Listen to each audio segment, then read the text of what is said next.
nih kalian yang belum paham logika mistika nggak usah susah-susah baca Madilog nih, lihat videonya aja. Oke, bisa nggak nih Kak jelasin ya logika mistika gitu, biar kami lebih paham juga. Logika mistikanya bisa jelasinnya pakai bahasa yang lebih mudah dipahamin aja sih. Mungkin kenapa kali ya kita punya itu ya, Iya. gitu kan. Mungkin kayak teman-teman juga bertanya, nah ini kan marak ya di mana-mana, bukan di Indonesia doang ya gitu, di berbagai negara di dunia selalu ada cerita-cerita mistika gitu kan. Iya. Dengan jenis hantu yang berbeda-beda Beda-beda ya. tiap. Jenis hantu yang berbeda-beda. Iya. Nah, dari yang aku pelajarin kan aku akhirnya belajar kayak ya riset-riset yang ada ya gitu tentang itu. Ya memang secara evolusi, jadi kan semua organisme nih, semua benda hidup gitu ya, semua benda hidup ini kan mengalami seleksi alam ya gitu. Kita ambil yang gampang dulu, misalnya kayak kalau teman-teman ngelihat misalnya jerapah gitu kan. Jerapah makannya apa nih? Nah, makanan dia ini kan dedaunan di pohon yang lumayan tinggi ya gitu. Jadi untuk jerapah yang lehernya nggak nyampe ke pohon itu untuk makan, dia bakal mati gitu kan, karena dia nggak bisa makan nih gitu kan, dia nggak bisa makan, dia nggak bisa menjangkau makanannya dia yang tinggi ini kan. Nah akhirnya jerapah yang hidup dan bisa beranak pinak itu adalah jerapah yang lehernya cukup panjang gitu loh untuk menjangkau si daun-daun ini kan.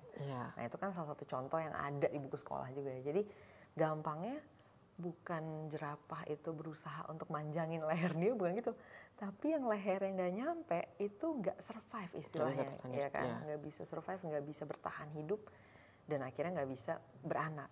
Nah, di mana gen-gennya dia yang punya leher panjang ini nggak bisa turun kan, jadi nggak bisa diwarisin nih ke generasi berikutnya ya gitu. Nah itu kan simpelnya kayak gitu ya model. Jadi semua organisme yang ada tuh ngalamin itu. Gitu kan. Nah termasuk ketika kita bicara manusia nih sekarang, loncatnya sebenarnya agak jauh tapi biar nggak kepanjangan ya. Ya jadi kalau kita masuk ke manusia, budaya-budaya itu juga mengalami seleksi nih gitu kan. Nah budaya yang kayak percaya mistika ini ternyata kebantu nih untuk bertahan hidup. Iya kebantunya karena apa? Karena misalnya kayak gini, ketika ada cerita ya, nggak tahu nih kamu pernah dengar cerita ini atau enggak, tapi di Depok tuh terkenal banget waktu itu, kita tuh nggak boleh main, anak-anak tuh nggak boleh main ketika udah gelap, nggak boleh main di luar ketika udah gelap, karena bakal diculik wewe gombel. Oh iya. Ya bakal diculik wewe gombel. Ya waktu aku SD, aku dengar cerita itu, walaupun aku tetap keluar ya, cuman maksudnya aku tahu ada cerita itu, aku tahu ada cerita anak-anak jangan keluar ketika udah gelap, kalau dia keluar diculik wewe gombel. Nah cerita kayak gini kan sebenarnya mistika ya gitu, maksudnya kayak ini nggak ada buktinya nih, tapi kita harus mikir dari sisi ketika di saat gelap itu ada bahaya ya kan, misalnya ya ada hewan buas, ya kan ada hewan buas, ada mungkin lubang yang jadi nggak kelihatan gitu kan. Jadi kalau anak-anak itu misalnya zaman dulu ketika belum ada listrik, belum ada lampu, pada berkeliaran aja di malam hari, jadinya mungkin bisa jadi nggak survive ya kan, nggak bertahan hidup nih, meninggal atau luka-luka gitu kan gara-gara mengalami bahaya tadi. Ya meninggalnya ya mungkin dimakan hewan buas, ya kan akhirnya hilang, atau enggak dia jatuh mungkin kemana, ke selokan, ke danau, ke jurang ya gara-gara nggak kelihatan gitu. Nah jadinya masyarakat yang punya tradisi kayak gini akhirnya jadi survive kan gitu, akhirnya jadi bertahan hidup dan jadi membesar nih gitu. Nah makanya di mana-mana selalu ada cerita-cerita seperti ini gitu Davin. Nah tapi sebenarnya ketika kita udah ngerti poinnya gitu kan, oh ternyata itu untuk menghindarkan kita dari bahaya gini-gini, ya udah kita nggak perlu lagi kan sebenarnya ceritanya gitu kan, kita bisa tahu fakta-faktanya. Ya faktanya udah tahu. Dan dari situ kita bisa melindungi diri kita kan dari bahaya yang ada gitu. Nah cuman gampangnya akhirnya dipelajarin di antropologi gitu kan dan sejarah peradaban gitu, adalah kenapa kita bisa punya cerita logika mistika ini, adalah karena dia memang membantu secara secara umum dia membantu keberlangsungan hidup kita gitu di zaman dulu ya gitu. Jadi dari seleksi alamnya akhirnya survive nih cerita-cerita ini gitu bersama dengan masyarakatnya ya gitu. Dan kemudian secara neuroscience kan juga dijelasin ya bahwa otak kita juga mengalami seleksi itu kan, akhirnya otak yang lebih paranoid gitu, lebih gampang percaya bahwa di sini ada bahaya, di sini ada bahaya, lebih survive karena lebih aman kan.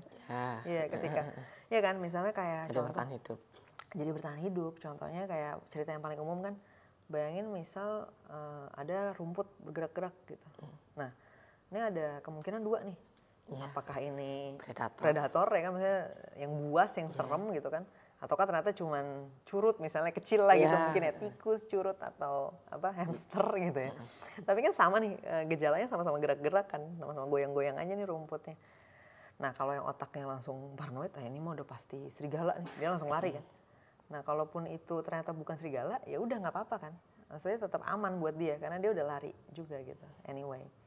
Nah tapi kalau misalnya ternyata itu kita percayanya, ini kayaknya curut nih, tapi ternyata itu serigala, kan pasti langsung diterkam ya gitu. Jadi pas kalau kita mau berpikir kritis nih, kita harus cek dulu nih, rumput ini apa ya, ini curut atau serigala. Akhirnya pas ngecek langsung dimakan kan gitu.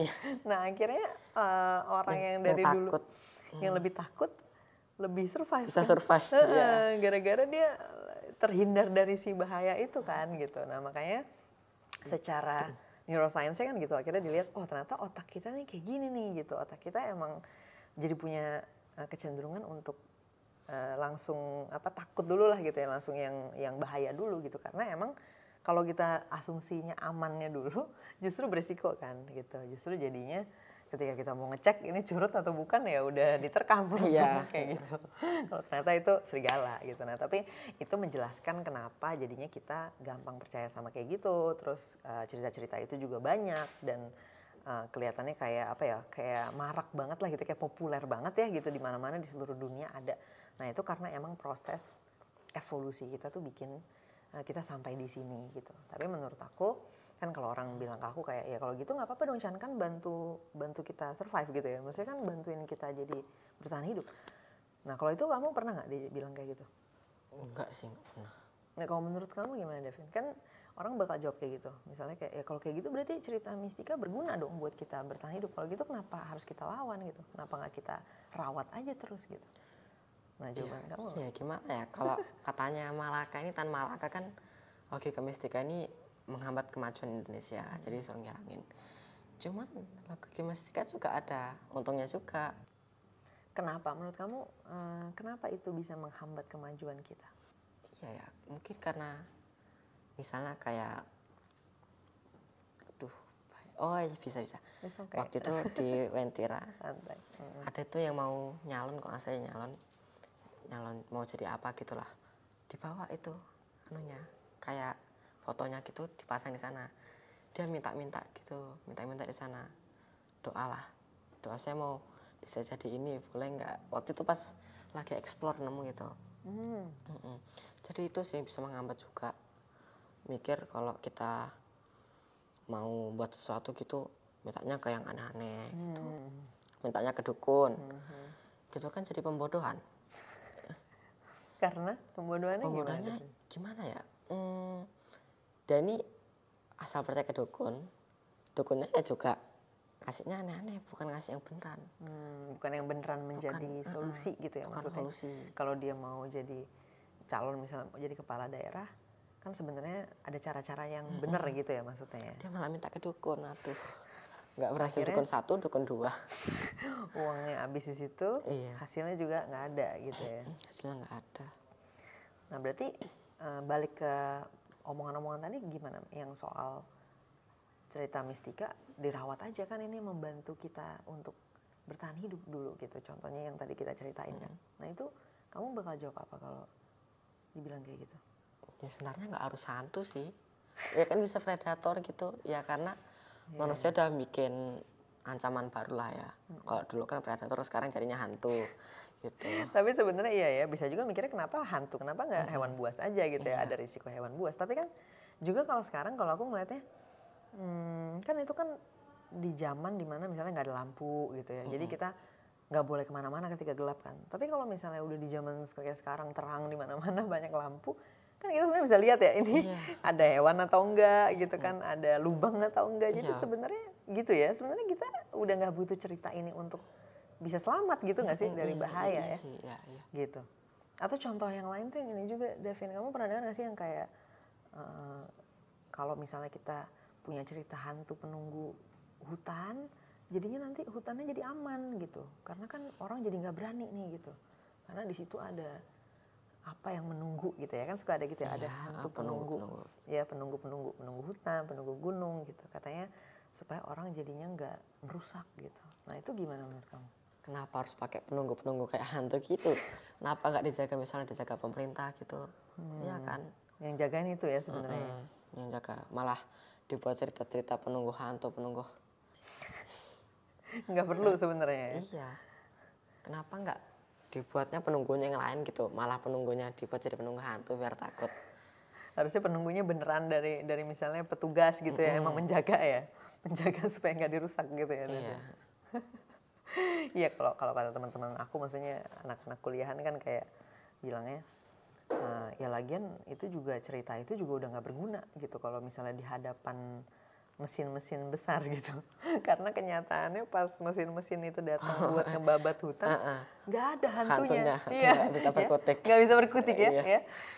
Kalau Davin sendiri kencing di pohon ada tuh hantunya ya kan. Tapi kalau ada mesin-mesin gede mau membabat satu hutan, mau dibotakin tuh nggak pernah ada hantu Ya, tuh Davin. ngelawan Iya, hantunya. itu gimana? Itu kamu pernah dengar nggak cerita kayak gitu? Iya sih, pernah dengar juga.